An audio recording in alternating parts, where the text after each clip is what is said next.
வணக்கம். இப்போ இந்த வீடியோ பிரசன்டேஷனில் நம்ம எம்சிஎக்ஸ் நேச்சுரல் கேஸ் மார்க்கெட்டில் இன்றைக்கி எப்படி ட்ரேட் பண்ணலாம் அப்படின்றத பற்றி பார்க்குறதுக்கு முன்னாடி நேற்று மார்க்கெட்டில் என்ன நடந்தது நம்ம என்ன எதிர்பார்த்தோம் அப்படின்றத பற்றி பார்க்கலாம். நீங்கள் பார்த்துட்டு இருக்கிறது நேச்சுரல் கேஸோட 7 நிமிஷ கேண்டில் ஸ்டிக் சார்ட்.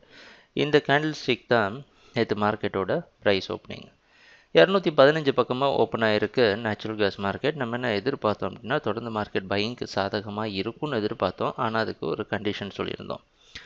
217க்கு மேலே போனால் மட்டும் பை பண்ணலாம், இல்லைன்னா மார்க்கெட் வாட்ச் பண்ணலாம். ஏன்னா மார்க்கெட் வந்து கரெக்ஷனுக்காக மறுபடியும் கீழே வர்றதுக்கான வாய்ப்புகள் இருக்குது அப்படின்றது. ஏன்னா அதுக்கு முன்னாடி நாள் மார்க்கெட் வந்து நம்ம எதிர்பார்த்த மாதிரி நடக்கலை. ஓப்பன் ஆனதுக்கப்புறம் பல முறை 216 ரெசிஸ்டன்ஸ் எடுத்து மேலே போக முடியாமல் ஒரு சரிவை சந்தித்தது மட்டும் இல்லாமல் ஒரு மிகப்பெரிய சரிவை சந்தித்து 206 பக்கமாக வந்து க்ளோஸ் ஆகிருக்கு. 2 விஷயங்கள் இதில் பார்க்குறப்ப தெரியுது. ஒன்று, நம்ம ஒரு சரியான ட்ரேடிங் திட்டத்தை தீட்டினால லாஸ்லேருந்து தப்பிச்சிருக்கிறோம். ஏன்னா மார்க்கெட் வந்து பையிங்க்கு சாதகமாக இல்லை, அதுக்கு முரண்பாடாக முழுக்க செல்லிங்க்கு சாதகமாகவே அமைஞ்சிருந்தது. இன்னொரு குறிப்பாக நோட் பண்ண வேண்டிய விஷயம், 220 பக்கமாக மேலே போன நேச்சுரல் கேஸ் மார்க்கெட் எங்கேருந்து 220 வரைக்கும் போச்சுன்னா 206லேருந்து 220 வரைக்கும் போச்சு. 206லேருந்து நம்ம பை பண்ண ஸ்டார்ட் பண்ணி 220 வரைக்கும் நம்ம ஹோல்ட் பண்ணியிருந்தோம். இப்போ 220லேருந்து மறுபடியும் 206க்கே வந்திருக்கு. 206 என்ன அப்படின்னா, இந்த கான்ட்ராக்ட் ஆரம்பத்தில் நம்ம முழுக்க அந்த 206 அடிப்படையாக வச்சு ட்ரேட் பண்ணிட்டு வரோம். இந்த கான்ட்ராக்டை குறிப்பாக சொல்லணும் அப்படின்னா, நேச்சுரல் கேஸ் மார்க்கெட்டில் ஒரு பெரிய லெவலில் நம்ம லாபம் பண்ணலை, ஆனால் போதுமான அளவுக்கு லாபம் பண்ணியிருக்கோம் இந்த கான்ட்ராக்டில். இன்றைக்கி என்ன பண்ணலாம் அப்படின்னு பார்த்தீங்கன்னா, நீங்கள் மார்க்கெட்டோட ஓப்பனிங் 206 பக்கமாக ஓப்பன் ஆகிறதுக்கு வாய்ப்பு இருக்கிற மாதிரி வெளிநாட்டுக்கு நைமெக்ஸ் மார்க்கெட் வச்சு பார்க்குறப்ப தெரியுது.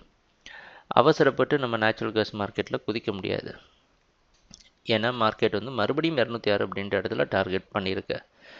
அதனால் என்ன பண்ணலாம் அப்படின்னா, 209 210 இந்த ஜோன் வரைக்கும் மார்க்கெட் பவுன்ஸ் பேக் பண்ணுதான்னு வெயிட் பண்ணி அங்கேருந்து 212 வரைக்கும் செல் பண்ணி 213 ஸ்டாப் லாஸ் வச்சு ட்ரேட் பண்ணுவோம்.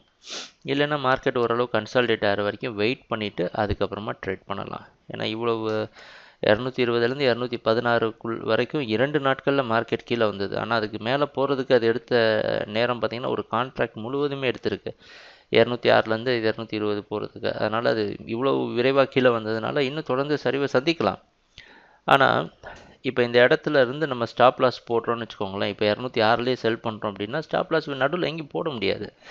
212க்கு மேலே தான் போட முடியும். அப்படி ஒரு 212க்கு மேலே நம்ம ஸ்டாப் லாஸ் போட்டு ட்ரேட் பண்ணுறோம். ஆனால் ஒரு முறை இந்த ஸ்டாப் லாஸ் ட்ரிகர் ஆச்சுன்னா நம்ம செஞ்சு வச்சுருக்க லாபம் எல்லாம் இந்த கான்ட்ராக்டில் போயிடும். மறுபடியும் நம்ம லாபத்தில் இல்லாமல் ஒரு நஷ்டத்தில் இந்த கான்ட்ராக்டில் நிற்கிற ஒரு தேவை வந்துடும். அதனால் நம்ம வெயிட் பண்ணுற ஜோன் வர வரைக்கும் வெயிட் பண்ணி கரெக்டாக பொறுமையாக ட்ரேடை பிக்கப் பண்ணிக்கலாம். ட்ரேடிங் நடக்கிறப்ப பார்ப்போம் என்னென்ன மாற்றங்கள் வருதுன்னு. எங்கள் வீடியோ ப்ரெசன்டேஷனை தொடர்ந்து பார்த்துட்டு வந்ததுக்கு மிக நன்றி, மகிழ்ச்சி, வணக்கம்.